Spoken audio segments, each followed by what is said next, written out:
बिस्मिल्लाहिर्रहमानिर्रहीम। किसी को तकलीफ ना दो, कहीं उसका दुख आपकी दुआओं की कबूलियत में रुकावट ना बन जाए। कभी ऐसा भी होता है कि हम पर आने वाली आजमाइश हमारे लिए होती ही नहीं, उसका मकसद ही दूसरों की असल शक्ल दिखाना होता है। मुझे अपने माजी का दुख नहीं है, दुख तो सिर्फ इस बात का है कि मैंने गलत लोगों पे बहुत वक्त जाया कर दिया। पैदा करती है, परवरिश करती है, बोलना सिखाती है औरत, अफसोस तुम्हारी गालियों में उसी का नाम होता है। हज़रत आयशा रज़ियल्लाहु ताला अन्हा ने फरमाया कि नबी करीम सल्लल्लाहु अलैहि वसल्लम ने फरमाया, ए आयशा रज़ियल्लाहु ताला अन्हा, लोगों में बदतरीन लोग वह है जिनकी ताजीम उनकी जुबानों से बचने के लिए की जाए। हजूर अक़दस सल्लल्लाहु अलैहि वसल्लम का इरशाद पाक है कि मेरे सहाबा सितारों की तरह हैं, जिसके इत्बा करोगे हिदायत पाओगे। आप सल्लल्लाहु अलैहि वसल्लम ने इरशाद फरमाया, मेरे सहाबा को बुरा ना कहो और गाली ना दो। उस जात की कसम जिसके हाथ में मेरी जान है, तुम में से अगर कोई उहद पहाड़ के बराबर सोना भी खर्च कर दे तो वह उनके एक मद और ना ही उसके नसब तक पहुँच सकता है। हज़रत मुआज़ बिन जबल रज़ियल्लाहु ताला अन्हु से रिवायत है कि रसूलुल्लाह सल्लल्लाहु अलैहि वसल्लम ने इरशाद फरमाया कि आखिरी ज़माने में एक कौम पैदा होगी जो मेरे सहाबा को गालियाँ देगी, बस तुम उनकी मजलिस में ना बैठो, उनके साथ मिल ना खाओ ना पियो, ना उनसे रिश्ता बंदी करो, ना उनके जनाजे की नमाज पढ़ो और न उनके साथ मिलकर नमाज पढ़ो। कुछ भी हो जाए, हमारा पहले भी अल्लाह था, बाद में भी अल्लाह है। डरे वह जिसकी नज़र सिर्फ असबाब पर है। हमारे जीने का सहारा पहले भी अल्लाह था, बाद में भी अल्लाह है। बेशक आजकल जाहिलों के हाथों में भी मोबाइल आ गया है, जिसको देखो कुछ ना कुछ किसी के खिलाफ फेसबुक पर लिख देता है, किसी पर इल्ज़ाम लगाता है या किसी छोटे मसले को जो मिल बैठ के हल हो सकता है बढ़ा चढ़ा कर बयान करता है। और किसी की किरदार कशी करना सख्त गुनाह है, लेकिन जाहिलों को कोई इलाज नहीं। ऐसे जाहिलों को छोड़ो और अपनी ज़िंदगी को एंजॉय करो। जब हम सब कुछ बर्दाश्त कर लेते हैं तब हम दुनिया को बहुत अच्छे लगते हैं, और जब हम एक बार भी उनकी गलती उन्हें बता दें तो हम सबसे बुरे लगने लगते हैं।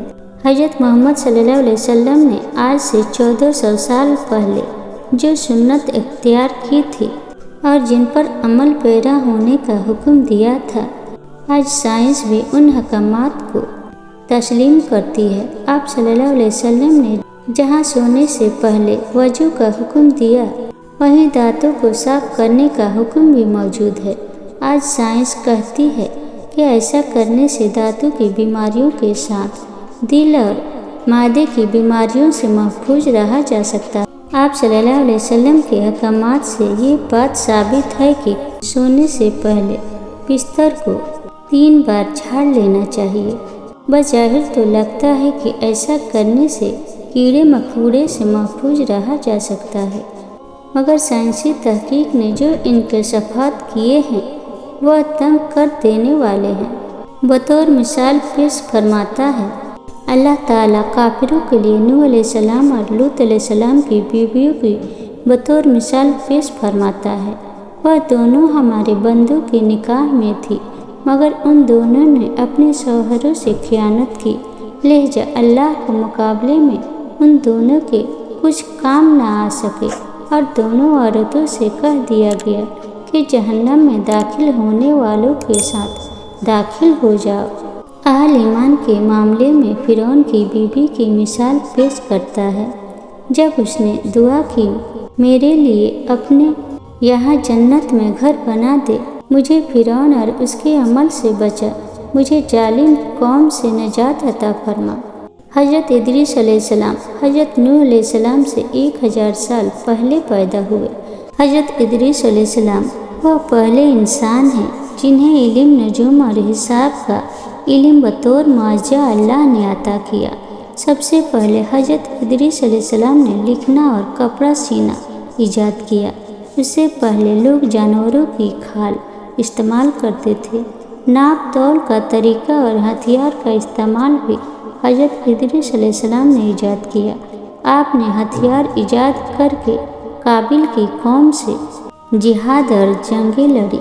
حضرت ادریس علیہ السلام اللہ تعالیٰ کے تیسرے نبی تھے۔ حضرت آدم علیہ السلام کے بیٹے حضرت شیش علیہ السلام کے بعد نبوت کے منصب پر فائز ہوئے۔